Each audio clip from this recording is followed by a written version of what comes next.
Lá em Lucas capítulo 21, versículo 25, Jesus diz que antes da vinda do Filho do Homem haveria uma série de sinais. Aliás, Lucas 21, Mateus 24 falam de uma sucessão de eventos que acontecerão que mostram que a vinda do Filho do Homem está chegando. O versículo 25 diz assim: haverá sinais no sol, na lua e nas estrelas. Sobre a terra, a angústia entre as nações, em perplexidade por causa do bramido do mar e das ondas.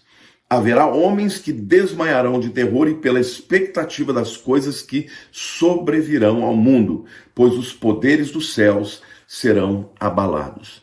Gente, Jesus falou de uma série de sinais, falou de terremotos, falou de maremotos, de tsunamis, falou de sinais no céu, nas luas, no sol, na lua e nas estrelas. E disse que os homens, inclusive, teriam angústia e perplexidade por causa do bramido do mar e das ondas.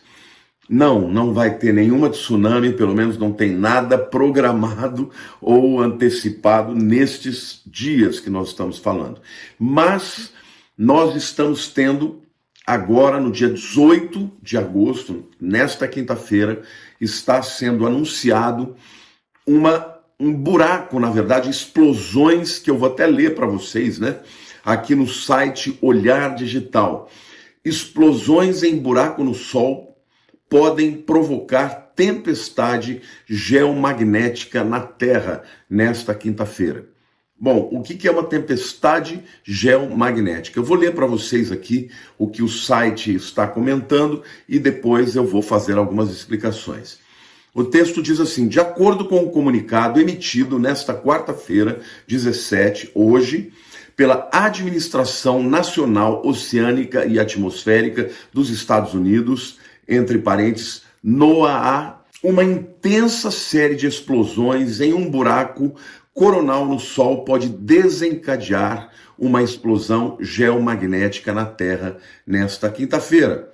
Então, na verdade, é uma série de explosões, que vão acontecer num buraco da coroa do Sol, Coronal vem de coroa, e pode desencadear uma tempestade geomagnética na Terra nesta quinta-feira. Bom, aí eles dizem o seguinte: buracos coronais são regiões na atmosfera superior do Sol, ou seja, na coroa, onde as linhas magnéticas são interrompidas, criando uma abertura da qual o vento solar pode facilmente escapar.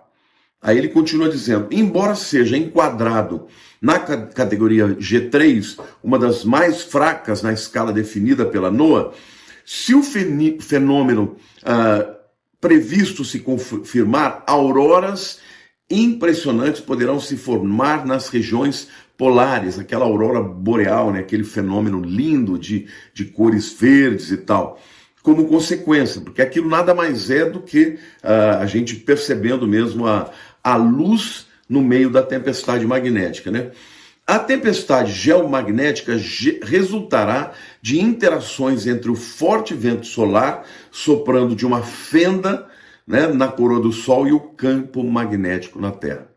Gente, o campo magnético na Terra, ele é importantíssimo para uma série de coisas. O campo magnético na Terra, por exemplo, ele é que norteia as migrações das aves, das baleias.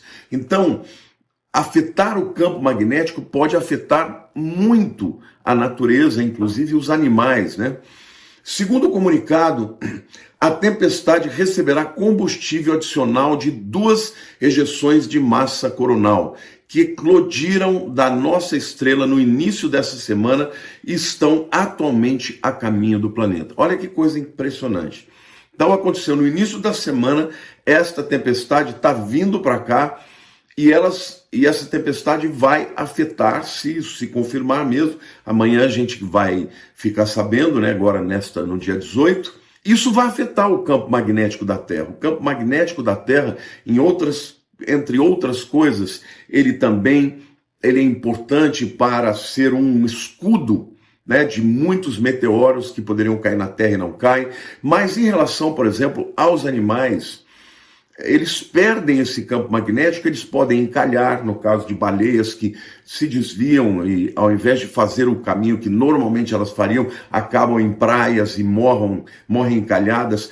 Pássaros que são migratórios, né, também podem ser afetados nisso. Então, o texto continua dizendo que os meteorologistas espaciais estão esperando que as duas tempestades, né, cheguem ao satélite na Discovery DSCOVR, que é o Observatório Climático do Espaço Profundo, numa sigla em inglês, né, da NOAA, a cerca de 1 milhão de quilômetros de distância da Terra em direção ao Sol. Então, para você ter uma ideia, a Lua está a 480 mil quilômetros. É um pouco mais, o dobro da distância da Lua, né? Ejeções de massa coronal são rajadas de plasma magnetizado que escapam de manchas solares quando as linhas magnéticas dessas regiões se rompem temporariamente. Para ser mais prático, essas explosões magnéticas podem afetar diretamente a internet, satélites, podem afetar muitas coisas na natureza, as aves, o senso de direção, por exemplo, dos peixes, principalmente os peixes e os mamíferos migratórios, né, como as baleias e golfinhos e tudo mais. Bom, o que a gente pode dizer sobre isso, gente? Mais um sinal se cumprindo, porque Jesus disse que haveria sinais no sol, na lua e nas estrelas. Estamos vivendo num tempo, gente, em que esses sinais estão se intercalando. Algumas vezes eles acontecem em conjunto, em outras vezes acontece um, acontece outro. Deus está avisando. Desde que Deus criou os luminares lá no Gênesis, ele disse que esses luminares, o sol e a lua, né, além de separar o dia e a noite, eles seriam também usados como sinais que Deus daria para falar com a humanidade através da natureza, né? Deus fala de muitas vezes, Deus fala através da palavra com uma revelação específica, não é isso? Mas ele fala também através da natureza. E o sol e a lua são claramente criados por Deus, dentre outras coisas, para falar com os homens a respeito do que Deus vai fazer. Tá? Os rabinos até dizem que quando há um eclipse do sol, então é Deus estabelecendo um aviso de juízo para as nações gentílicas. Quando o eclipse é lunar, é um aviso de Deus para julgamento e para um tratamento de Deus para com o povo de Israel. E são os próprios rabinos judeus que falam. E Jesus, ele falou que antes da vinda do Filho do Homem, haveria sinais no sol, na lua e nas estrelas. Então, gente, nós estamos vivendo um tempo, muitas coisas estão acontecendo. Jesus deixa muito claro que esses sinais, o próprio Deus está avisando que eles seriam, né, avisos para a humanidade sobre a vinda do Filho do Homem. Aí alguém vai dizer, mas pastor, mas a humanidade não sabe disso, eles não vão entender. Eles vão entender se nós que conhecemos as Escrituras pudermos explicar a eles. Uma das coisas mais importantes para quem vive nos últimos dias, e aqui é a minha palavra para você, é você saber discernir os tempos e as estações.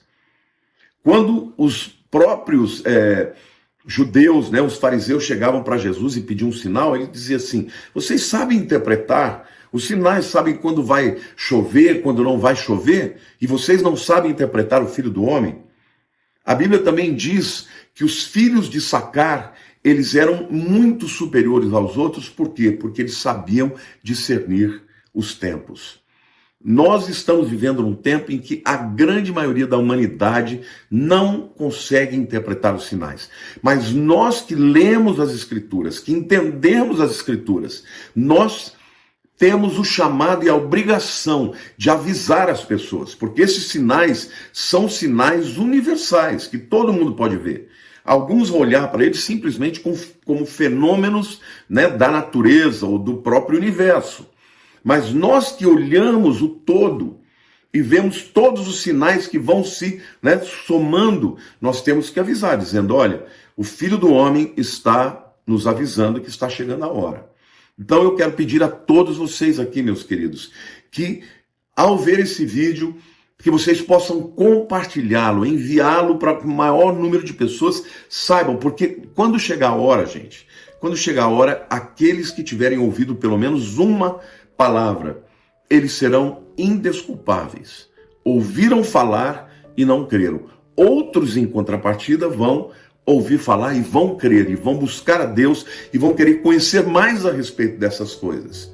Então, eu quero aqui avisar para vocês, provavelmente nessa quinta, dia 18, começa essa série, né, de explosões magnéticas aí, tá? E segundo o site space.com, atualmente há 10 manchas solares ativas na parte visível do Sol, então gerando essas erupções, tá? E eles estão dizendo que as duas CMEs, né, que estão atualmente vindo em direção à Terra, estouraram de uma mancha solar complexa chamada 3078, localizada no sudoeste do Sol, e essa é a maior e mais ativa região no disco visível do Sol na atualidade, e consiste em pontos fortes e, magneticamente falando, perturbados, informou o escritório de meteorologia da NOAA no comunicado. Gente, vamos aguardar, eu vou estar atento, vou trazer mais explicações, mas o meu objetivo aqui é dizer para vocês, mais uma profecia de Jesus se cumprindo, e pedir a vocês todos, vamos compartilhar, para que muitas pessoas fiquem interessadas por essas coisas e leiam a palavra de Deus, e ao lerem a palavra de Deus, muitos vão dizer, uau, é verdade, está acontecendo. Tá bom, meus queridos? Um beijo grande no coração de todos vocês. Fiquem com Deus. Se você ainda não se inscreveu no meu canal, vai me dar a grande honra se você se inscrever. Curta aí o sininho também, compartilhe esse vídeo, porque dessa forma muita gente vai ouvir falar da palavra de Deus. Amo vocês. Um beijo no coração de todos.